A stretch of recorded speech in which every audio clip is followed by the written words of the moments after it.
زیاتر لە 5 مانگ تێپەڕیوە بەسەر شەڕی 12 ڕۆژەی نێوان ئیسرائیل و ئێران.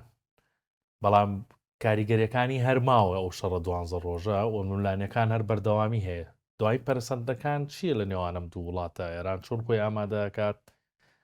هیچ هەیە؟ بەڵێ بڵێ هەر بزانە شەڕی ئیسرائیل و ئێران کۆتایی پێنای ئەمەت هەروتووە ینی لە پرۆگرام کۆتایی پێنایە. من پێتەڵم دووبارەیەکەمەوە سێبارە شێکەمە کۆتایی پێنایەتن. ئێستا هەفتە 10 ڕۆژ لەمەوە پێش فڕۆکەکانی ئیسرائیل F-35 ئاسمانی عێراقیان هەمیسان بەزان و لە سنووری ئێران سوڵانەوە مەسحێکیان کرد و گەڕانەوە. بەس سەی بکەم زانانی ئێران لەمەوەی ئاخیرە لە رووسیاوە زۆر چەکی وەرگرت. رووسیا دوای ئەوەی کە پشتی لە ئێران کرد یەکسەر هاتە مەیدانەوە. رووسیا ناهێڵە ئێران سەر بکەوێ، بەس ناشێوێ بڕخێت بمێنێ لەو ناوەڕاستە ئاها بۆ شێوازە. 100 فرۆکەی مێک 29 داوە پێی لە جۆری ئێمەکە، یعنی نەوەکە و مێک 29 کە عێراقی بوو قیمەتی نەبوو. 100 دانەی داوە پێی. ئەم مێک 29 ئێستا لە قاعیدەی هەمەدان داناوە لەوێنانە.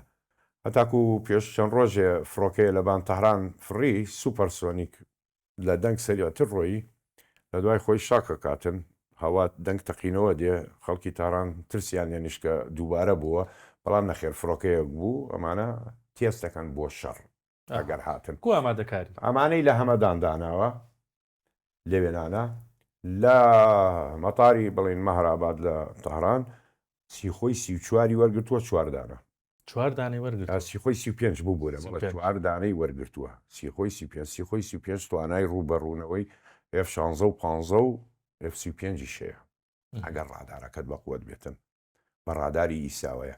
جگەلەوە یاکی 130 هەیە داوێتی پێی کۆن، یاک 144شی داوە پێی بۆ مەشق. ئەنجاش سیخۆی 30 داوە پێی. بە سیخۆی سیەکە نازانم چ جۆرێکە چونکەوە نوسخەی هەیە.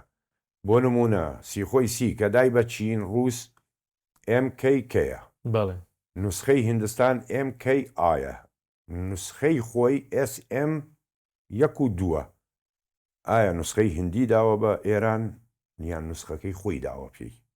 ئەوە گرنگە، ینی بەس معلومات نییە لە سەری ئەمانەی فڕۆکەی باشی گەشتۆتە دەست. باڵێ زۆری گەشتۆتە دەست و ئێستا گرنگەوەیە کە سیستەمی ڕادارەکەی بەرگری ئاسمانەکەی بەقوتکە. ئەو وەکوتم S400 وەرگرتووە ڕادارێکی زۆر بەهێزیتی. ڕادارە چینەکەی گەشتۆتە دەست؟ باڵێ گەشتۆتە ئەوشی گەشتۆتە دەست. زۆر باشە. چەند ڕۆژە پێش ئێستا وتەبێژی سوپای ئێران باسی لەوە کرد، یعنی باسی شەڕەکەیە کرد، شەڕە 12 ڕۆژەکەی وت ئەو چەکانەی کە بەرامبەر ئێران بەکارێنراوە پێشتر بەکار نێنراوە. هیچ نهێنیەکی ئەو شەڕە ماوە ئاشکرا بکرێت یا ئاشکرا بووە بە تازەکی؟ نەخێرە ئەو چەکانی کە بەکاری هێنا هەر هەروانە بوو.